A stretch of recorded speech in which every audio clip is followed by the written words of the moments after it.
पवित्र श्रीमद् भागवत गीता, पवित्र चारों वेद, पवित्र कुरान शरीफ, पवित्र बाइबल, पवित्र गुरु ग्रंथ साहिब, पवित्र कबीर साहिब की वाणी में छुपे हुए गूढ़ रहस्य अर्थात तत्व को जानने के लिए कृपया अवश्य सुनिए जगत गुरु तत्वदर्शी संत रामपाल जी महाराज के मंगल प्रवचन। देखिएगा, ऋग्वेद मंडल नंबर 10 और सूक्त नंबर 90 में प्रथम श्लोक में क्या लिखा है कि वो 1000 भुजा वाला भगवान काल विराट रूप, ये इन सब को वृत्ताकार में घेर के, ये गोल आकार में घेर के, यानी 10 उंगलों में कति काबू करके, 10 उंगलों माने बिल्कुल काबू करके, और उससे अति तिष्ठन्त, उससे भी बाहर ये देखो यहाँ पर काल लोक में रहता है।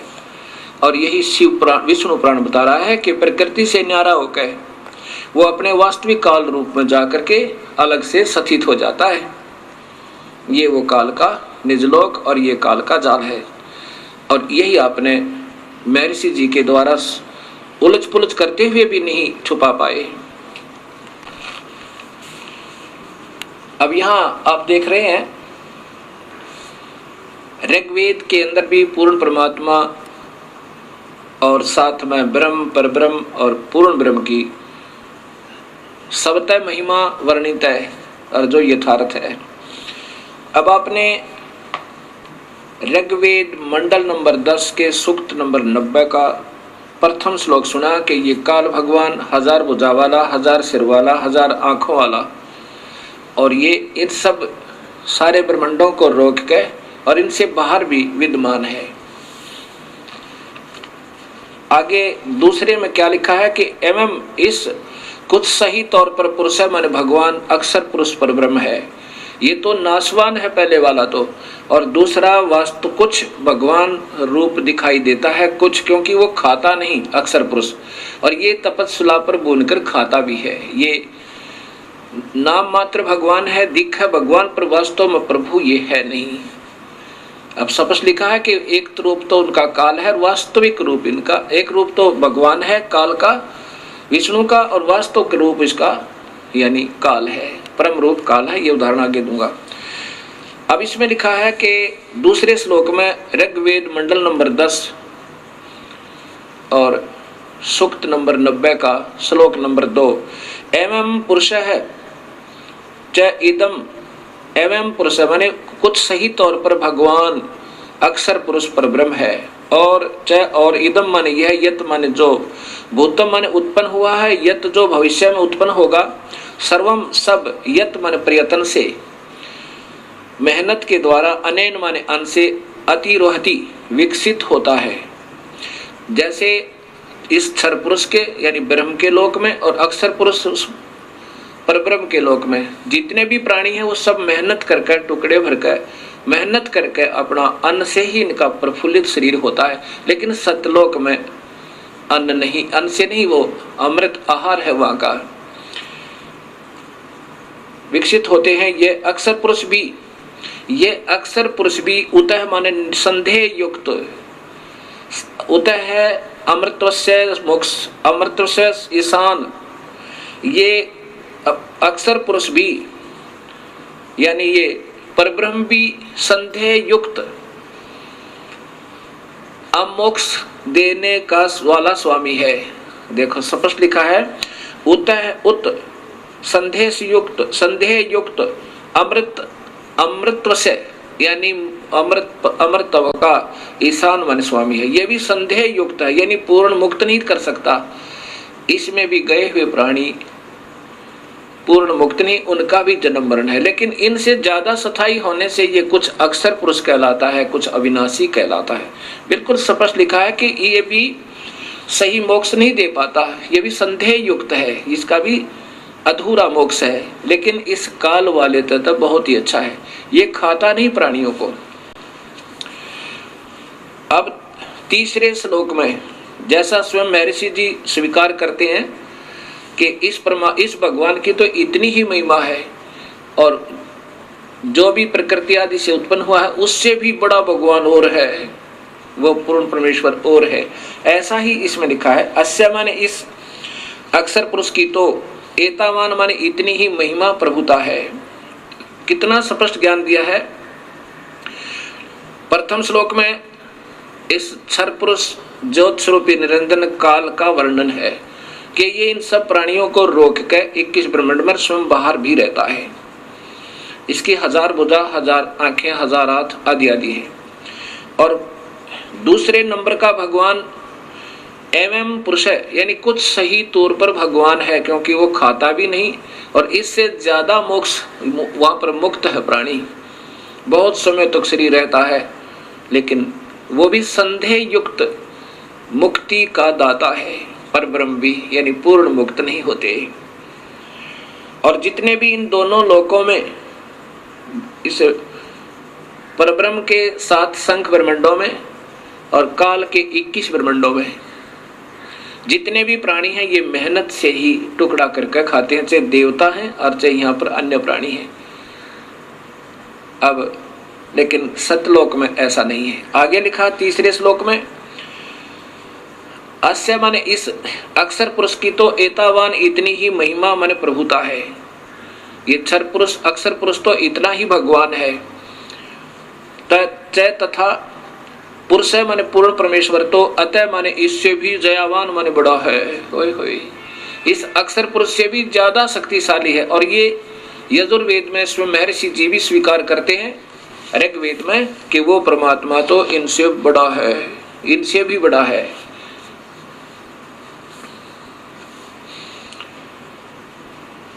विश्व माने समस्त, भूतानी माने अक्षर पुरुष तथा क्षर पुरुष के इन लोकों में तथा सतलोक में जितने भी प्राणी हैं वह इस अस्य माने इस पूर्ण परमात्मा नि अक्षर पुरुष का पाद माने एक पैर समझो। अस्य माने इस परमेश्वर के त्रि माने 3, दिवी माने लोक जैसे सतलोक, अलखलोक, अगमलोक, वो अमृतम अविनाशी पाद दूसरा है। होय होय। अब क्या बताया है कि ये जितने भी सतलोक और इस लोक में जितने भी प्राणी हैं, ऊपर के लोकों में और परब्रह्म और ब्रह्म के लोकों में जितने प्राणी हैं जीव आत्मा, ये तो इसका एक पैर समझो। और ऊपर के तीनों लोकों में जितने प्राणी हैं, दिव्य लोक कौन कौन से, अक्षर पुरुष ना, सतलोक, अलखलोक और अगमलोक। अनामी लोक में जीव स्थिति न्यारी नहीं है। इसलिए उन तीनों लोकों में और जितने भी प्राणी और तीनों लोक, ये उनका अविनाशी पैर है, अर्थात उस परमात्मा की स्थिति बता रहे हैं उदाहरणार्थ। आगे फिर चौथे श्लोक में लिखा है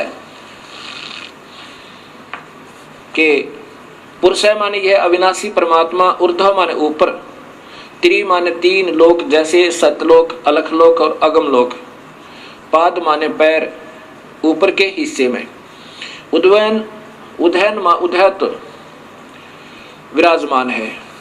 अस्य माने इस परमेश्वर की पूर्ण ब्रह्म तथा पाद एक पैर एक हिस्सा जगत रूप पुनः फिर यह माने यहाँ अभवत प्रकट होता है। और फिर यहाँ पर वो प्रकट भी होता है, जैसे कबीर रूप में आगे, कभी सत्सुकृत रूप में आगे, कभी किसी प्रकार। तथा माने इसलिए स माने वह अविनाशी पूर्ण परमात्मा अन ऐसना असने होय होय, ऐसन जो खाता नहीं और जो सने जो खाता है।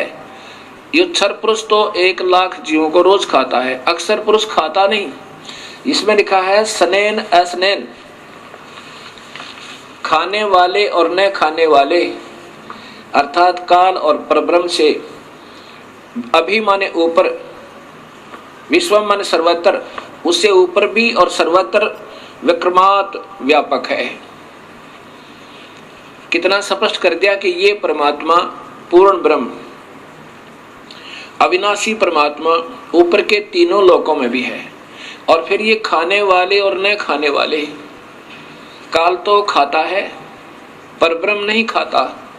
ये क्षर पुरुष तो 1 लाख जीवों का आहार करता है, इसको सांप लगा हुआ है, इसको रोग लग गया, और अक्षर पुरुष नहीं खाता।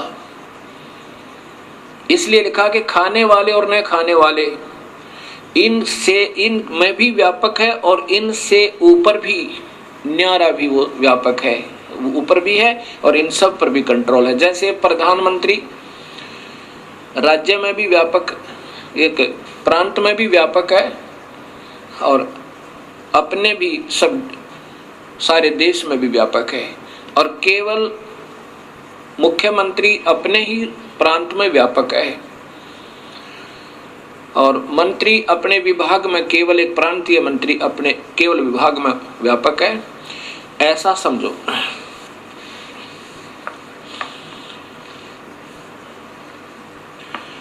पुरुषेण माने काल भगवान ने अपने जालसाजी से हविषा माने गर्म करके खाने के लिए मक्खन पदार्थ रूप में, देवा माने भक्त आत्माओं को अयगम अविधि पूर्वक धार्मिक रूपी यज्ञ के द्वारा, अयगम यानी जो धार्मिक, यज्ञ माने धार्मिक कर्म, अयगम जो धार्मिक कर्म ना हो।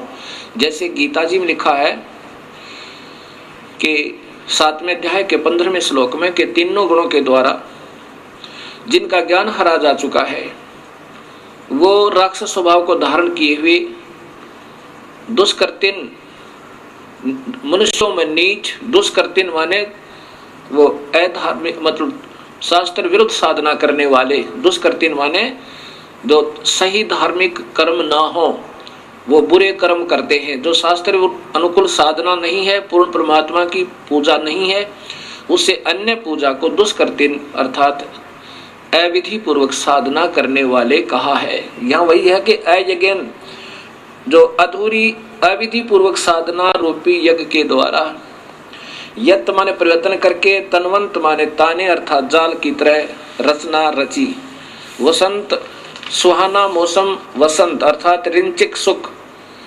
अब जब तक इस प्राणी के शुभ कर्म साथ होते हैं, जब ये मौज मारता है, बड़ी खुशी के साथ रहता है, तो ये तो समझो वसंत ऋतु बनाई इसने। शुभ कर्म जब साथ हैं तो ये आनंदित समझता है अपने आप को। लेकिन ये गरीबदास जी कहते हैं तू जाने तेरी ऐसे नवेगी हरदम लेखा वरना रे। तो इन्हों सोच लेता है ये इंसान जब थोड़ा सा सुखी होता है कि तू ऐसे ही आनंद में रहेगा। नहीं, इस काल ने ही ये तुझे धोखा देने के लिए तेरे ही शुभ कर्म देकर वो वसंत ऋतु बना दी, अर्थात ये रंचिक सुख संतान और संपत्ति का दिखाया। अजम माने घी अर्थात असीत माने शुभ कर्म रूपी घी था तेरा यो, ये तेरी ये मलाई थी जो वसंत ऋतु रूप में दे दी, अर्थात तेरे को शुभ, तेरे ही शुभ कर्मों का यो फल देकर और तुझे लग रहा था मैं मौज कर रहा हूँ, भगवान ने मुझे आनंद दे रखे। और फिर देखिए क्या होगा, ग्रीष्म, फिर ग्रीष्म आओगी, पाप कर्म रूपी गर्मी इस जीव को तड़पाने जलाने के लिए, अस्य माने इस काल का, ईदम माने ईंधन अर्थात आग, और सर्द ऋतु जब ये शरीर छोड़ जाएगा फिर क्या करेगा, हवनीय पदार्थ द्रव्य बनकर अर्थात फिर ये इसको खावेगा। पहले वसंत ऋतु तो वो शुभ कर्म जो तूने ही किए हुए थे तुझे ही दे दिए, तेरी ही मलाई, तेरा घी तेरे सिर पर दे दिया, वो तो वसंत ऋतु समझ इसकी। और फिर ग्रीष्म ऋतु वो आवेगी जब तेरे पाप कर्म होंगे, किसी की टांग कट जाएगी, किसी की आंख फूट जाएगी, किसी का बेटा मर जाएगा, किसी की बेटी मरेगी। ये ग्रीष्म ऋतु यानी तेरे को जलाने के लिए, तड़फाने के लिए इस काल ने जाल बना रखा। और फिर शरद ऋतु जब तू मर जाएगा, ये शरीर शांत हो जाएगा और फिर तुझे खावेगा वहां हवी, यानी तो फिर एक खाने योग्य पदार्थ बनाओ निकाल लेगा तेरे मत तपतशिला के ऊपर। ये छठा श्लोक सुना है आपको। अब सातवां सुनो। अग्रतः माने बाद में, पहले अविधिवत साधनाएं करवाई, जैसे वेदों में ओम नाम का जाप लिखा है और महिमा पूर्ण परमात्मा की, ऐसे गीता में ओम नाम का जाप और यज्ञ हवन आदि लिखे हैं और महिमा पूर्ण परमात्मा की। अब इन नादान आत्माओं ने ओम नाम को पूर्ण परमात्मा का मंत्र जानकर और दिन रात मेहनत की, तपस्याएं की, लेकिन उसे प्रभु नहीं मिला। क्योंकि गीता जी के 11वें अध्याय के 47-48 श्लोक में और 53-54 में स्पष्ट है कि अर्जुन किसी भी वेद वर्णित विधि से, यज्ञ से, हवन से, तप से, जप से मैं नहीं प्राप्त हो सकता, प्रभु तो प्राप्त हुआ नहीं। फिर उन्होंने अपने अपने अनुभव के, उन विद्वान पुरुषों ने अपने अपने जितने जिनका ध्यान में जो उपलब्धियां हुई, अपने अपने अनुभव के शास्त्र बनाने शुरू कर दिए और जिसके कारण ये भक्ति का पतन हो गया। ये ऋग्वेद बता रहा। ऐसे वेद पढ़ाने चाहिए थे अपने को। अगर तब माने बाद में, तब माने सज्ञान अंधकार की, यज्ञम माने पूजा के आधार पर, पुरुषम माने काल भगवान को, तेन माने उन, देवा माने भक्तात्माओं, च तथा साध्य माने सिद्धों ने, ऋष्य है माने ऋषियों ने, बहरसी माने वेदों के बाहर अर्थात भिन्न भिन्न, जातम माने स्वयं उत्पन्न कर दिए। वेदों से बाहर, बहिर्ष माने उस तब बाहर के, वेदों से न्यारे, जातम माने स्वयं उत्पन्न कर दिए अर्थात वह शास्त्र बना लिए। ये माने जो प्रोक्शन माने मन माने मंत्रों के उच्चारण से, जैसे चारों वेदों में थे एक एक थोड़ा थोड़ा मंत्र निकाल के और एक ब्रह्म ये गायत्री मंत्र बना दिया। ये चारों वेदों में से दो दो अक्षर, तीन तीन अक्षर ले रखे हैं। ये स्वयं प्रोक्शन माने मन माने मंत्रों के उच्चारण से अयजंत अविधि पूर्वक साधनाएं शुरू कर दी। ऋग्वेद बता रहा है ये। जैसे ओम भूर्भुवः स्वः तत्सवितुर्वरेण्यं भर्गो देवस्य धीमहि धियो यो न प्रचोदयात्, ये चारों वेदों में से छोटे छोटे मंत्र निकाल लिए और इसका एक मंत्र बना के आप ही अपने हिसाब से साधना शुरू कर दी। ओम नमः शिवाय, ओम भगवते वासुदेव नमः, ये जो मंत्र बना लिए, कहते हैं यहाँ से ये भक्ति सतर गिरता चला गया। राधे श्याम सीताराम, ये कोई भक्ति मंत्र नहीं है। ये तो ठीक अपने मन को राजी करने के लिए, ये तो स्वीट टेबलेट्स है, ये तो मीठी गोली है।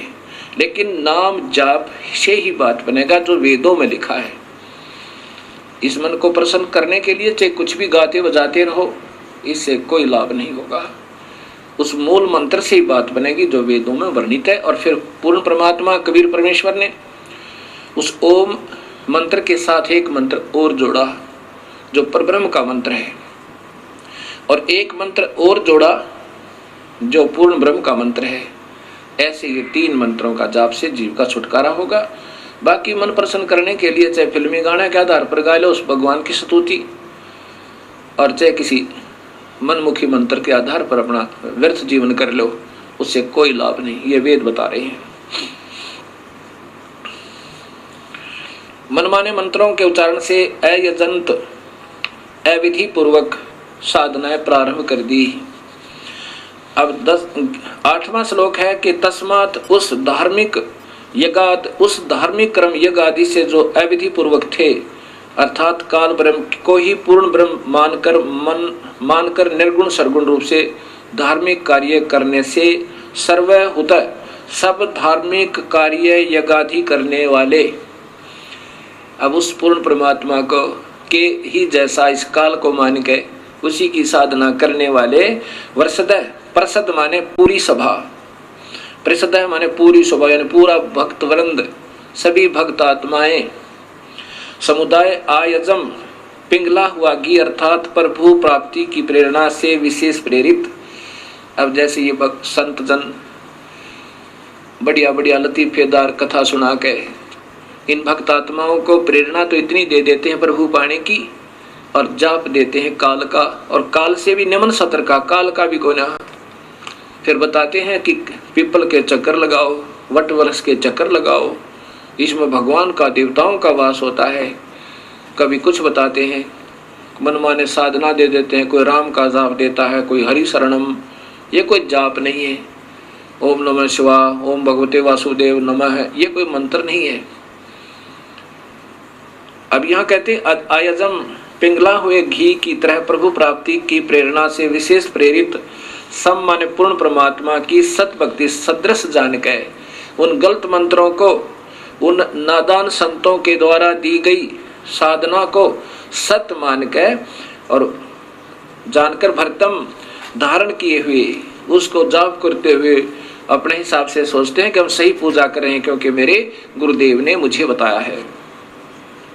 तान माने उस गलत साधना से ये जो 84 लाख जूनियां चार खानियां कहलाती हैं पशुन, ये संस्कृत बोल रहा हूं, पशुन, पशु जूनी में चले जाएंगे वह पशु जूनी। और फिर वायान माने वायु में रहने वाले पक्षियों, आर्यन माने जंगली प्राणियों, चै तथा ग्राम्य गांव में रहने वाले व्यक्तियों, मानव आदि, चक्रे माने जन्म मरण के चक्कर में पड़ जाते हैं। ये मालिक ऋग्वेद स्पष्ट कर रहा है कि ये नादान आत्माएं इन गलत गुरुओं के ने अपने आप ही मनमाने मंत्र बना के वेद न्यारे और गीता से भिन्न ये सब फिर पशु जोनी में पशून व्यव्यान आर्यन ग्राम्य चक्रे यही सारे होते हैं इन धार्मिक शास्त्रों में। तो ये इस प्रकार ये पशु चारों प्रकार की प्राणियों खानियों में ये चक्कर में पड़ जाते हैं, ये मुक्त नहीं होते। अब यही ऋग्वेद मंडल नंबर 10 और सूक्त नंबर 90 का आपको श्लोक नंबर 9 सुनाता हूं। तस्मात उसके बाद सर्व माने सब यज्ञात्मा धार्मिक कार्य हुता माने करने वाले सामानी साधारण अर्थात वेदों को छोड़कर छंदासी अन्य छह शास्त्र 11 उपनिषद गोपथ ब्राह्मण आदि जजीरे माने बनाए। अब इन नादान संतों ने अपनी अपनी अनुभूतियां अलग से 6 शास्त्र 11 उपनिषद ये बाकी गोपथ ब्राह्मण और अन्य वेदों के ब्राह्मण बनाए। तस्मात माने उसके बाद रचय श्लोक जजीरे बनाए, अपने आप और श्लोक बना लिए नारे नारे। तस्मात उसके बाद यजुर प्रार्थनाएं, यजु माने प्रार्थनाएं, यजुर स्तुतियां, अन्य ब्राह्मण जैसे अन्य यजुर्वेद के अन्य ब्राह्मण अजायत माने बनाए। अब ओम जय जगदीश रे स्वामी जय जगदीश रे जय माता दी पिछले बोलो अगले बोलो जय माता दी, ये बना लिए नो कहे ये शास्त्र विरुद्ध है, इनसे प्रभु प्राप्ति नहीं हो सकती, तो मनराजी करने वाली बात है। आगे 10वें श्लोक में लिखा है कि तस्मात उसके बाद अश्वा माने घोड़े जैसी दौड़ लाएगी अपने अपने न्यारे न्यारे शास्त्र बनाने की। के माने इसलिए काल साधना से ये माने जो अजायंत उत्पन्न हुआ उभयादत यह दोनों ही काल के दांत समझो। अब चाहे सरगुण मान के उसको चाहे निर्गुण रूप के जो भी उपनिषद और जो भी अपने शास्त्र अन्य वेद न छोड़कर जो भी अपनी अनुभूतियां लिखी अपना अनुभव लिखा ये काल के दांत समझो। इनमें उलझ गए सारी नादान आत्माएं। वेदों से अलग अगर कोई साधना बताता है वो गलत बताता है। वेद खुद भगवान द्वारा वर्णित है और उसमें उतना ही करना जितना लिख रखा है, उससे ज्यादा कम करता कोई अपने वो फिर उस खेल के मैदान के नियमों से बाहर खेल रहा है। जैसे कोई खेल का मैदान होता है, उस प्लेग्राउंड के कुछ सीमा होती है, उसके अंदर ही खेलना होगा, उससे बाहर जो खेल रहा है वो खेलता रहो, उसको कोई लाभ नहीं। वो तो लोग दिखावा कर रहा है दुनिया को दिखाने के लिए। तो ऐसे यहां बता रहे हैं।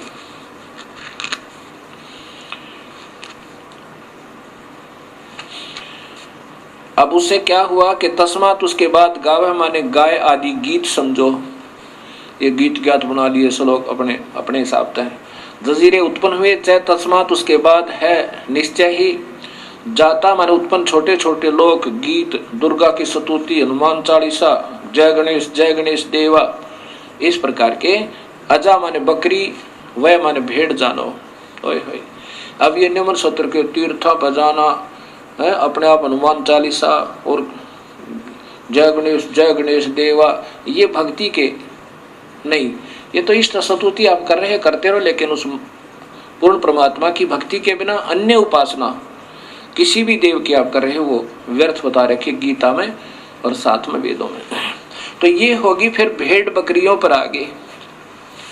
अब कबीर साहब कहते हैं कबीर इस संसार को समझाऊं के बारे पूछ पकड़ के भेड़ की ये उतरा चावे पार।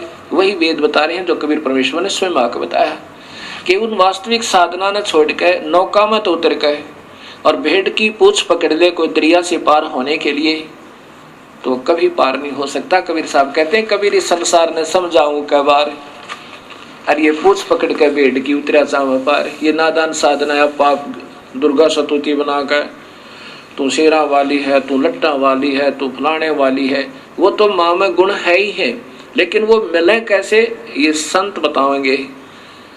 जैसे बिजली की स्तुति कोई गावे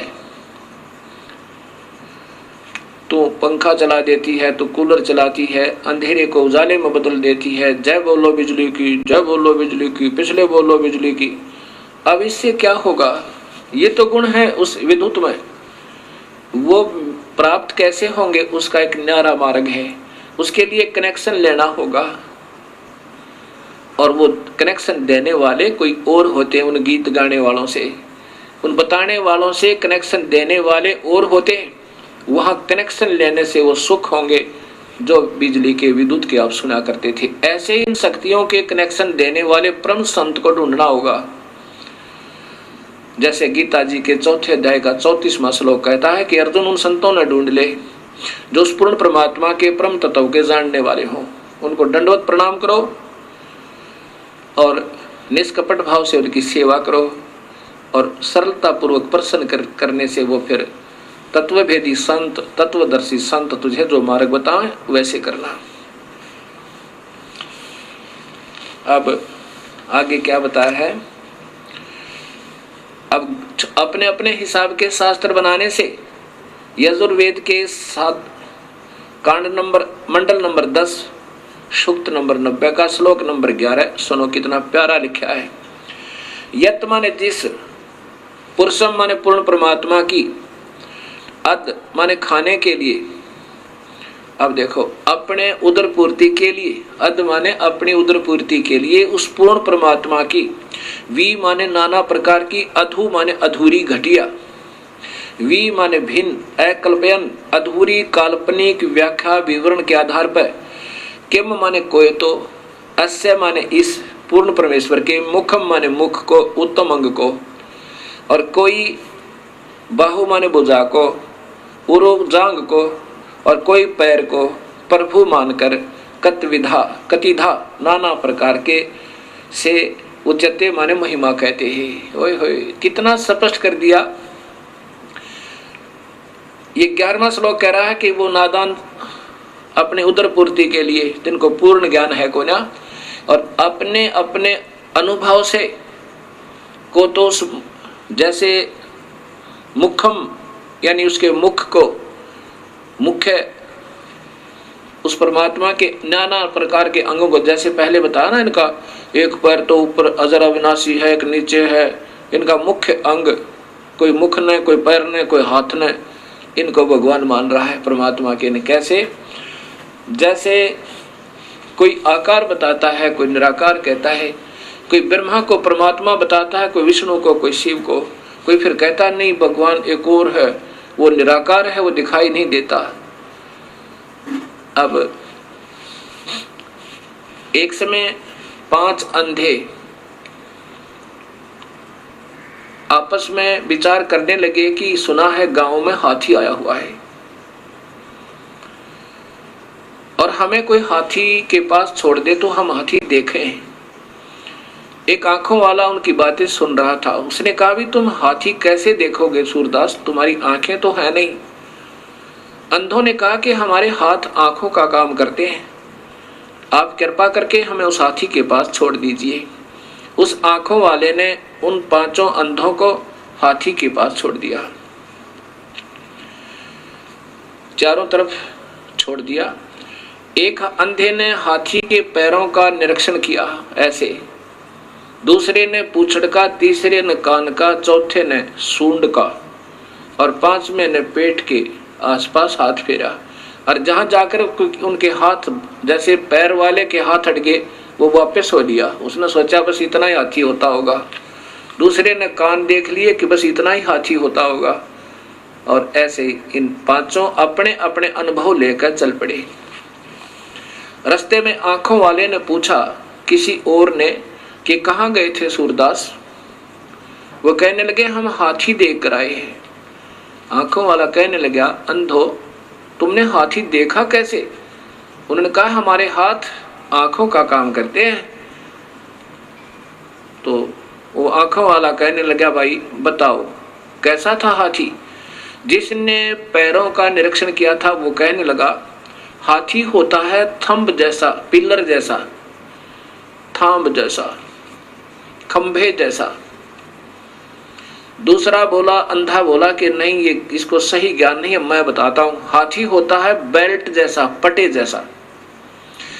उसने, जो पहले वाले ने हाथी के पैर का निरीक्षण किया था, वो तो खंबे जैसा ही, बस पैर को ही हाथी मानकर और निश्चिंत हो गया।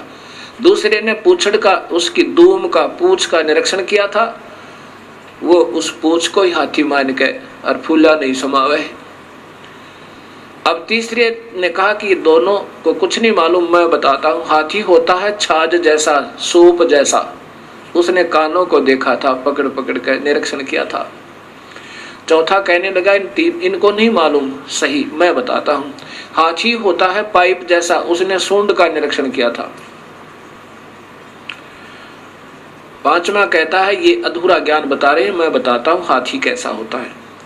हाथी होता है बटोड़े जैसा।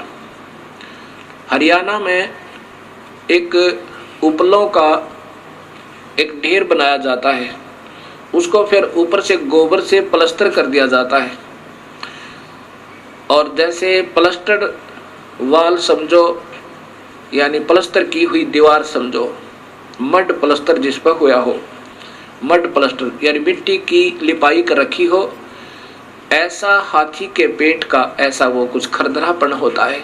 अब पेट पे हाथ फेरने वाला कहता हाथी होता है मड प्लास्टर, यानी कच्ची दीवार जिस पे मिट्टी का प्लास्टर हुआ हो, ऐसा हाथी होता है। अब ये ऋग्वेद मंडल नंबर 10 और सूक्त नंबर 90 का श्लोक नंबर 11 स्पष्ट करता है कि यतः माने जिस पुरुषम माने पूर्ण परमात्मा की, अधः माने उदर पूर्ति के लिए नादान लोगों ने, अधूरे मार्गदर्शकों ने, अधूरे अनुभव वालों ने वेदों को तो छोड़ दिया, जो उसमें सही मार्ग और सही विधि लिखी हुई है, जितनी भी उससे प्राप्ति होनी थी, उनको त्याग के और निम्न सत्र के अपने अपने शास्त्र बना लिए, जो कि मान्य नहीं है। वो शास्त्र नहीं है, वो पूजा के योग्य नहीं है, क्योंकि उनके अधूरे अनुभव हैं। वी माने नाना प्रकार की, अधू माने अधूरी, घटिया, वी माने भिन्न, अलग से, अकल्पयन, अधूरी कल्पनाएं, व्याख्या विवरण आधार पर।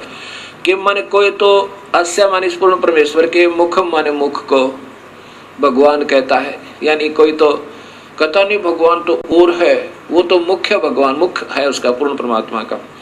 और कोई भुजा को भगवान कहता है, कोई पैर को पाद है, और कोई किसी प्रकार से जांग को, यानी ऐसे ऐसे उन्हें अपने अपने हिसाब की अटकलें लगा रखी हैं। अब आंखों वाला बता सकता है कि सारे मिलाकर ही प्रभु बनता है, जैसे ये 21 ब्रह्मांड, और ये तो एक अक्षर पुरुष है, इसके 3 पुत्र हैं, ब्रह्मा विष्णु महेश, और 7 संख ब्रह्मांड का मालिक ये परब्रह्म है, अक्षर पुरुष है, और पूर्ण ब्रह्म परमात्मा इन सब का कुल मालिक है। वो सतपुरुष है, उसका वास्तविक नाम कबीर है। इन सब रचना से पहले भी उनका नाम कबीर है, इसलिए वेदों में उस परमेश्वर का नाम कबीर आया है।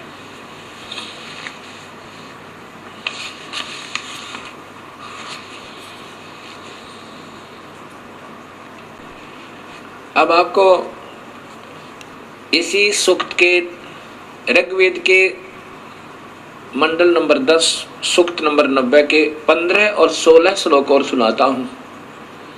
इसमें बिल्कुल स्पष्ट वर्णन कर दिया कि 7 और 21, क्योंकि इसमें हिंट होते हैं और हिंटों को वही बता सके जिनको पूर्ण ज्ञान हो। क्या लिखा है?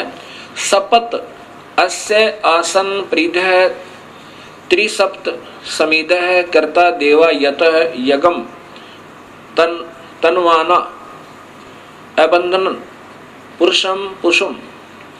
अब देखो कितना प्यारा कर वर्णन दिया है। सप्त माने 7 संख, सप्त माने 7, त्रिसप्त, त्रिसप्त माने त्रिसप्त माने 3, त्रिसप्त 3 बार 7 7 अर्थात 21, त्रिसप्त 3 गुणा में 7 21, त्रिसप्त यानी 21। इसमें ऐसा ही लिखा जो दास पढ़ रहा है। सप्त 7 संख ब्रह्मांडों को तो 7 संख ब्रह्मांड तो परब्रह्म की तथा काल ब्रह्म के त्रिसप्त। अब 7 संख ब्रह्मांड तो परब्रह्म के, और त्रिसप्त इस 21 ब्रह्मांड काल ब्रह्म के। समीदय माने दुख रूपी आग से दुखी, कर्ता माने करने वाले, प्रीधय गोला आकार रूप में सीमा में जो आसन माने विद्यमान है।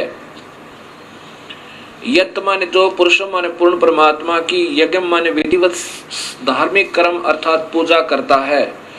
वह पशु माने बलि के पशु रूपी,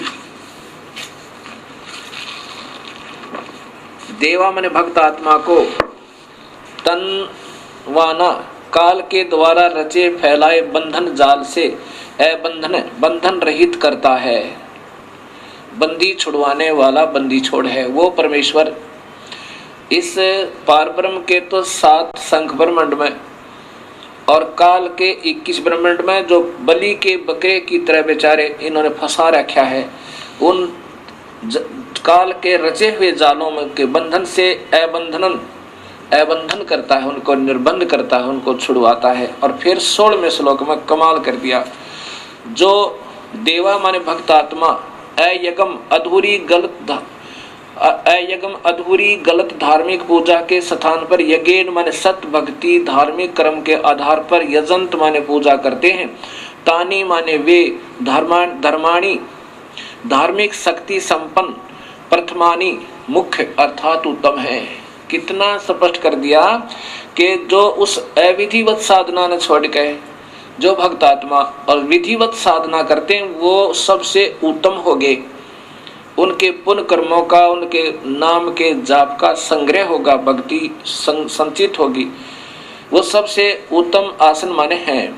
ते है वे ही वास्तव में महिमान अर्थात महिमा मान का अर्थ है महान शक्ति युक्त होकर भक्ति की कमाई तय, धर्म तय, दान तय, यज्ञ तय, हवन तय, जप तय, ये महिमा मान हो गए अर्थात ये शक्तिशाली हो गए, इनमें खूब कमाई होगी। साध्या माने भक्तजन, नाकम माने पूर्ण सुखदायक परमेश्वर को, सचंत माने भक्ति निमित्त कारण से प्राप्त होते हैं। भक्ति निमित्त कारण से प्राप्त होते हैं, उस सत भक्ति की कमाई से उस पूर्ण परमात्मा को प्राप्त हो जाते हैं। यत्र माने जहां पर, पूर्व माने पहले वाली सृष्टि के, देवा माने भक्त आत्माएं, संति माने रहती हैं। ओए होए होए, ये कितना स्पष्ट कहा है कि जो इस अधूरी साधनाओं को त्याग देते हैं, जब पता लग गया हम गलत साधना करें, वो भक्ति सही भक्ति करने से भक्ति युक्त हो गए, उनमें कमाई बन गई, नाम की, धर्म की, दान की, और उस कमाई के आधार पर उस पूर्ण परमात्मा को वो प्राप्त हो जाते हैं। जहां पर पूर्व माने पहले की सृष्टि के, देवा माने भक्त आत्माएं, संति माने रहती हैं। जहां पर हम पहले रहा करते सतलोक में, उस पहले वाली सृष्टि यानी सबसे पहले वाली सृष्टि सतलोक के अंदर, वहां चले जाते हैं जहां पर पहले वाली सृष्टि के भक्त आत्मा रहती है, जहां से हम बिछुड़ कर आए थे, जहां से हम सतलोक से बिछुड़ गए थे। अब इसी का प्रमाण, अब सच्चाई को कहां तक छुपाओ ये ऋषिजन। कबीर साहब कहते हैं, चोर चुराई तूंबड़ी और गड्ढा पानी माँ, वो गाड्डा वो बाहर आवे, ऐसे सच्चाई छानी ना। अब फिर दिखाता हूं महर्षि दानंद जी द्वारा भाषा भाष्य। ये देखिएगा ऋग्वेद, ये महर्षि दानंद जी द्वारा भाषा भाष्य है। महर्षि दानंद सरस्वती, ये इन्होंने टीका किया है, और यही सूक्त नंबर 10, ये कांड नंबर 10 और सूक्त नंबर 90 का। अब श्लोक नंबर आप देखिएगा 15, इसमें सपथ अस्य संति पृथय और त्रिसप्त, ये त्रिसप्त इन्होंने कैसे किया है। यत जिस यज्ञ माने सृष्टि यज्ञ को तनवाना करते हुए देवा सृष्टि साधनभूत देव पशु देखते हैं, पुरुष को उसमें बांधते हैं, देखने वाले दृष्टा पुरुष को उसमें बांधते हैं। इस यज्ञ की सप्त, अब देखो सप्त, अब सप्त ने ये क्या समझे जिनको ज्ञान ही नहीं। सप्त माने 7 शंख ब्रह्मांड, सप्त माने 7, प्रीध है छंद रूपी प्रीधियां, ये गोला आकार में प्रीधि, जैसे प्रीधि नहीं होती प्रीधि, अब 7 आवरण ये अपने हिसाब से इन्होंने बनाए हैं, ऐसा नहीं। ये देखिए फिर त्रिसप्त, त्रिसप्त माने 21, ये 21 ब्रह्मांड काल के, और ये सप्त, ये 7 सप्त माने 7, ये 7 शंख ब्रह्मांड पर ब्रह्म के। अब देखो समीधा आदि कर्ता बनाई। अब इसमें 15वां 16वें श्लोक में देखो, ये स्वयं आप ही लिख रहे हैं, ये वही 16वां श्लोक है, सूक्त मंडल नंबर 10, सूक्त नंबर 91 का, ऋग्वेद 90 का, ये 91 आगे शुरू होगा, ये लास्ट है। देवा देव शक्तियां यज्ञ माने संगतिकरण आदि से अथवा अग्नि से यज्ञ सृष्टि रूपी यज्ञ को अजायत माने करते हैं, अजंत, क्योंकि तानी माने वे, धर्माणी संसार के धारक बल। अब सब कुछ उलट सुलट करते करते फिर देखियो कहाँ आएगा सच्चाई। प्रथमानी मुख्य आसन माने हैं, इसका अर्थ बनता है जो सही ढंग से भक्ति करते हैं वो सबसे उत्तम भक्त आत्मा है। ते वे ही महिमान महान सामर्थ्य वाले हुए, अर्थात जो सख्त भक्ति करते हैं उनमें भक्ति शक्ति होगी। नाकम माने आनंद स्वरूप परमेश्वर को, सचंत माने निर्मित कारण से रूप में प्राप्त करते हैं। अब एक तरफ तो वो कहते हैं परमात्मा निराकार है, और यहाँ स्वयं कहते हैं कि परमेश्वर को निमित्त कारण से रूप में प्राप्त करते हैं। कहाँ? यत्र माने जिसमें, पूर्व माने पूर्व सृष्टि अर्थात सतलोक के, साध्या माने सृष्टि साधन संपन्न, देवा माने दिव्य शक्तियां, संति माने रहते हैं। अब स्वयं स्वीकार कर रहे हैं महर्षि जी के आनंद स्वरूप परमेश्वर को प्राप्त करते हैं निमित्त कारण से, अर्थात सतभक्ति के कारण प्राप्त करते हैं। इसलिए भगवान कहीं आकार में है जहां उसको प्राप्त करते हैं। प्राप्त करना माने उससे मिलना, उससे साक्षात्कार करना।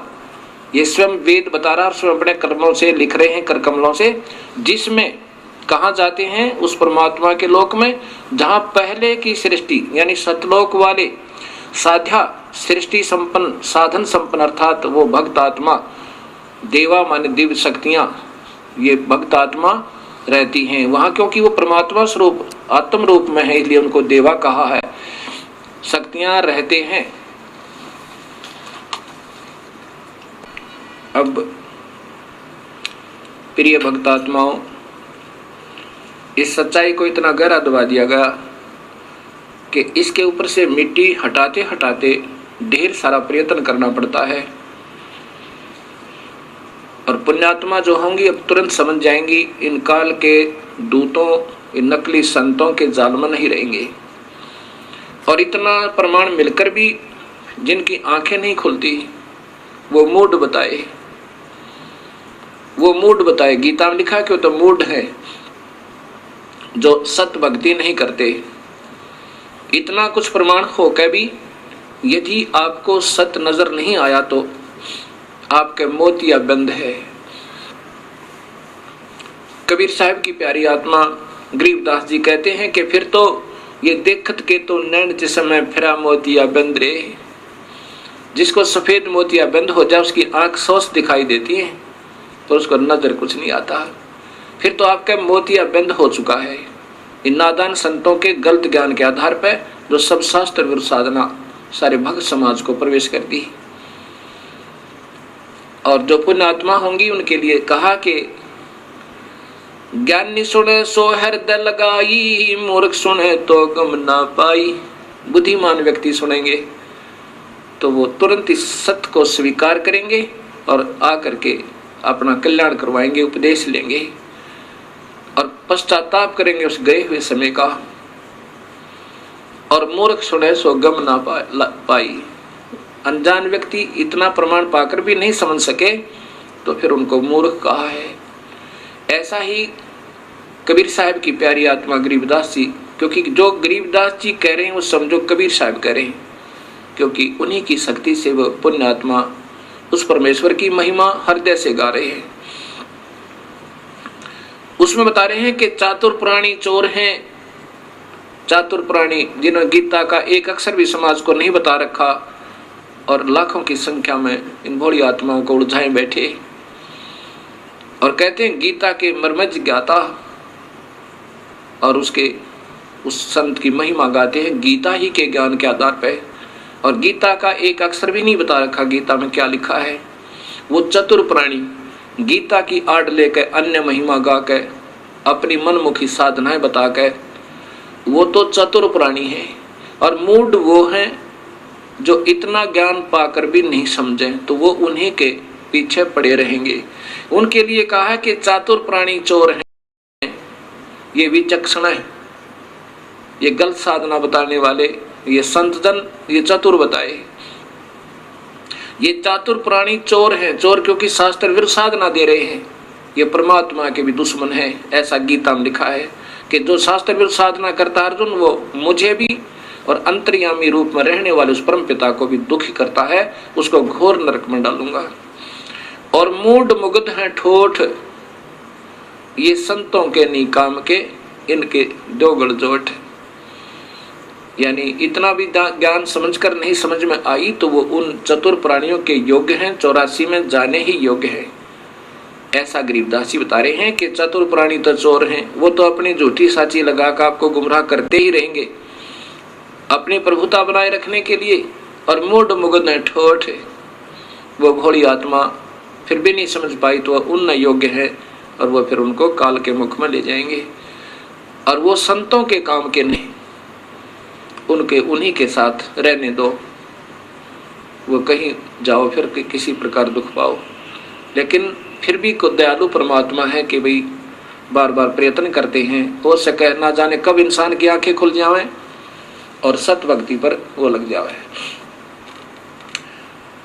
अब जैसे गीता में लिखा है ना, विष्णु पुराण में लिखा है कि विष्णु का एक रूप तो पुरुष है इस काल के बारे में, और वास्तविक रूप उसका काल है। अब पुरुष माने भगवान, प्रभु वो नजर आता है जैसे सारी सुविधाएं उपलब्ध करावे और दुखी ना करे, वो परमात्मा होता है। अब इस काल का प्रथम रूप तो ऐसा नजर आता है जैसे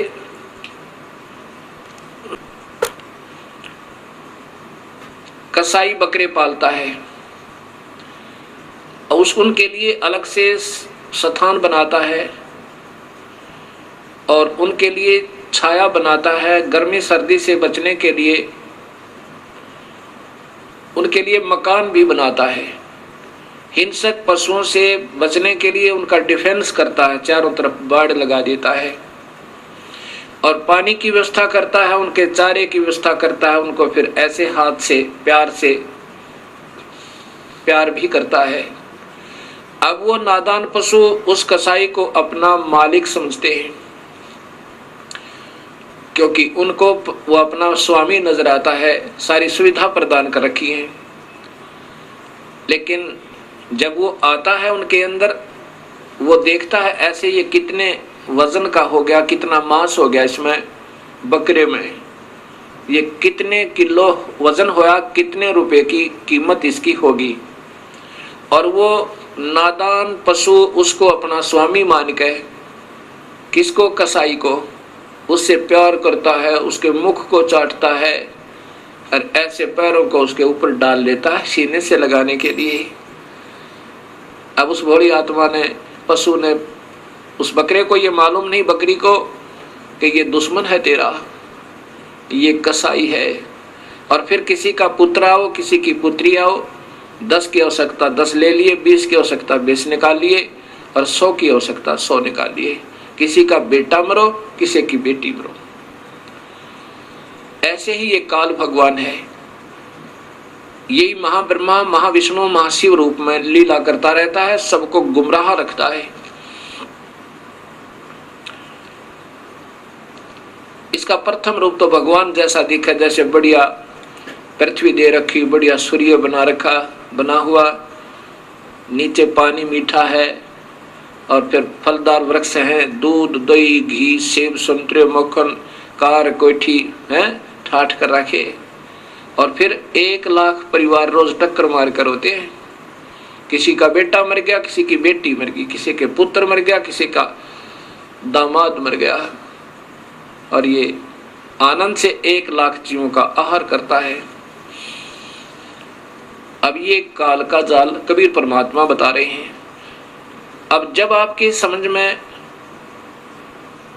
ये सृष्टि रचना आ जाएगी तब आपकी सर्व शंकाओं का समाधान स्वतः ही हो जाएगा।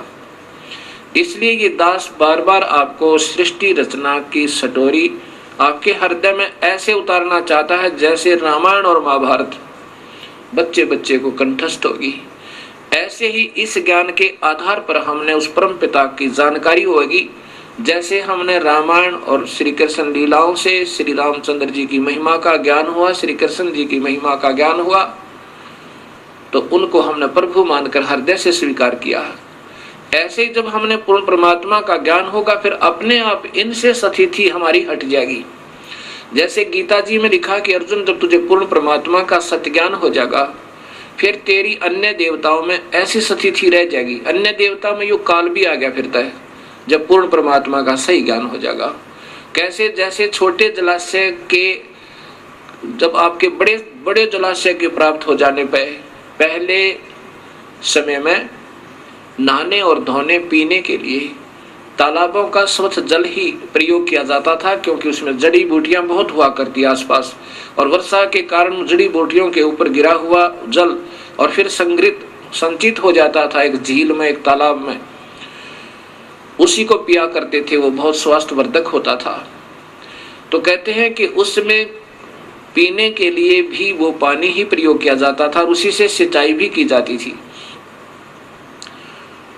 भगवान कह रहे हैं अर्जुन जब बड़े जलाशय के प्राप्त होने पर छोटे जलाशय में जिसमें कुछ समय का अस्थायी जल था जो ग्रीष्म ऋतु आने पर समाप्त हो जाना था, उस छोटे जलाशय के प्रति जैसी तेरी श्रद्धा रह जाएगी ऐसा ही उस पूर्ण परमात्मा के सत्य ज्ञान के हो जाने पर इन अन्य मेरे में यानी ब्रह्म में और परब्रह्म में और नीचे के ब्रह्मा विष्णु महेश और देवताओं में इनमें जिसी तेरी श्रद्धा रह जाएगी जैसे उस बड़े जलाशय बड़े तालाब के प्राप्त होने पर उस छोटे जलाशय में रह जाती है। उससे फिर नफरत नहीं होती, वो तो काम चलाऊ है और वो सथाई है। ऐसे अपने आप उसमें श्रद्धा स्वतः बन जाएगी। ऐसा ही कबीर परमात्मा ने बताना चाहा है कि जब तुम्हें पूर्ण परमात्मा का ज्ञान होगा तो नीचे के ब्रह्मा ब्रह्म विष्णु महेश और ब्रह्म इनसे नफरत नहीं, ब्रह्मा विष्णु महेश से नहीं, लेकिन पूर्ण परमात्मा में आप पे आसक्तता आपकी बढ़ जाएगी। अब जैसे अनजानपने में रात्रि के समय कोई छोटा सा 25 वाट का बल्ब उदय हो जावे, जग जावे, तो ये भोले भाले पतंग, छोटे छोटे जुगनू, तितलियां, ये मच्छर उसके चारों तरफ उसको सच्चिदानंद मान के सत्य चित आनंद, क्योंकि अंधेरे में तो वही बढ़िया, इसलिए उसको सच्चिदानंद मान लिया। अभी तक समाज को सच्चिदानंद की परिभाषा का भी ज्ञान नहीं। सच्चिदानंद अर्थात प्रभु जो आत्मा का सच्चा साथी, सच्चा आनंद, जो ना मारे ना खावे ना दुखी करे ना गधे बनावे, वो परमात्मा वास्तव में सच्चिदानंद है। बाकी जब तक उसका ज्ञान नहीं तब तक ये नीचे के देवता ही सच्चिदानंद बने हुए थे हमारे लिए। जैसे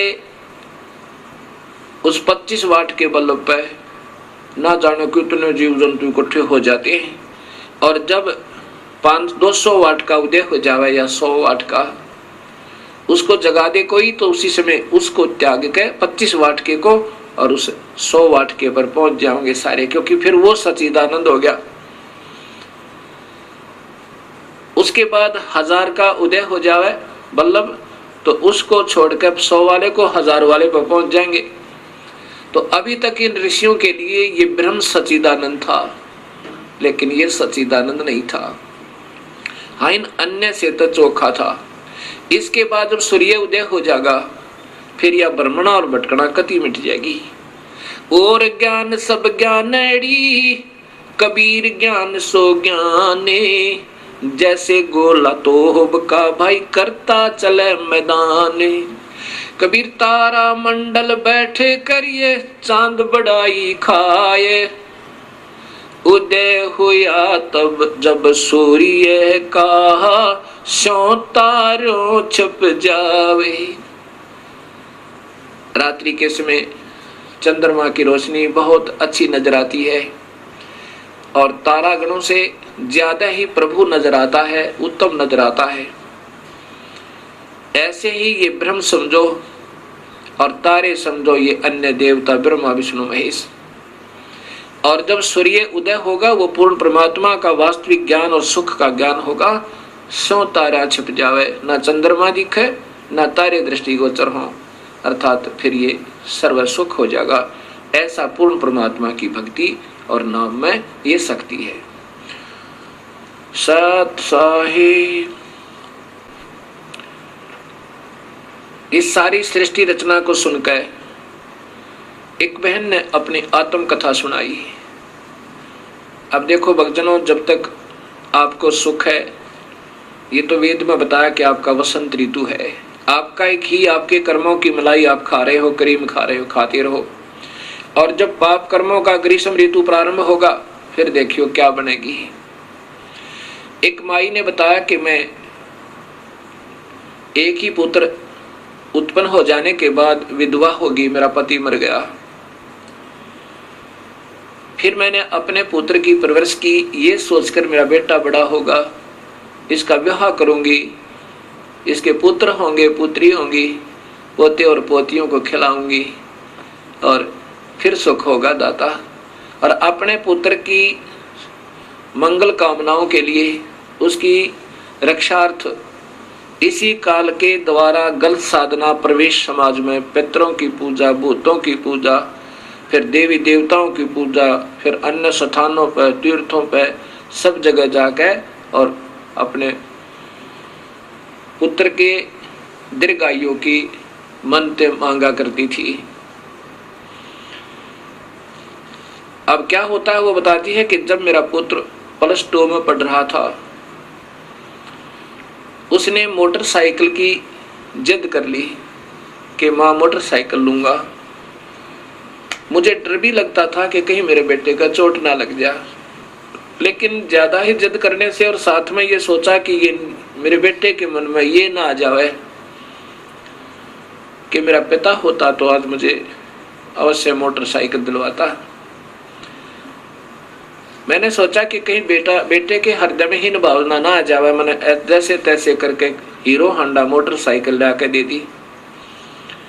प्रतिदिन अपने एक दोस्त को लेकर के वो कॉलेज जाया करता था, स्कूल जाता था। उस दिन भी अपने एक दोस्त को लेकर के मेरे खाना खा के अपने दोस्त को लेने गया, अपने उसके घर से उसको लेकर के और अपने कॉलेज की तरफ प्रस्थान किया। इतने में फिर कुछ अपना कार्य निपटा के, कि 2 ही प्राणी थे घर में, 2-4 रोटियां बनाई, फिर अपना खाने की तैयारी की थी। खाना खाने के लिए ऐसे ग्रास किया था, इतने में उसका दोस्त जो प्रतिदिन उसके साथ जाता था अड़बड़ाया हुआ आया और उसके वस्त्र फटे हुए और कहा, आंटी हम ऐसे जा रहे थे और एक्सीडेंट हो गया भैया का। ऐसे मुख की तरफ ग्रास किया था, वहीं हाथ से गिर गया, सिर पर कपड़ा नहीं, पैर में जूती नहीं और भाग ली पागलों की तरह। जब घटना स्थल पर पहुंची तो वहां मेरा बेटा नहीं था, वो हॉस्पिटल जा चुका था। वहां भाग कर गई, वहां जाकर पता चला वो तो मर चुका है। दीवार का टक्कर मारी, 7 टाँके आए बोली मेरे सिर में और 2 घंटे में बेहोश आंस में आई। अब वो आपकी सारी कथा मुझे सत्य लग रही है।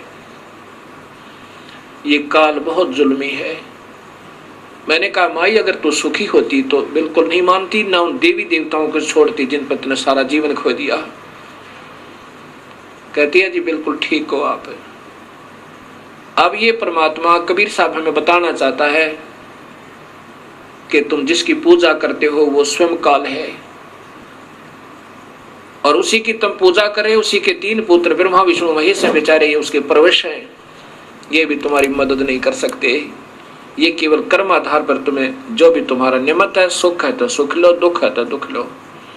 अब ब्रह्मा से हमारे से उत्पत्ति करवाता, रजोगुण बनाकर हमने विवश करके सब वासना भर के, और विष्णु हमारे अंदर मोह ममता पैदा करे रखता है कि यहाँ पर ये टिके रहे, सतीथि बनी रहे।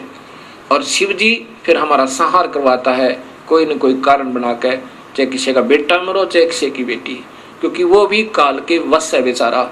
जब उसके ऊपर उसका संकेत आता है तो वो नहीं रोक सकता, चाहे उसका अपना पुत्र भी क्यों न हो। जैसे भगवान श्री कृष्ण के सामने पूरा यादव कुल का विनाश हो गया, अभिमन्यु उसका भांजा भी मर गया पर वो नहीं बचा पाए। ऐसे ये काल इन सबको नचा रहा है।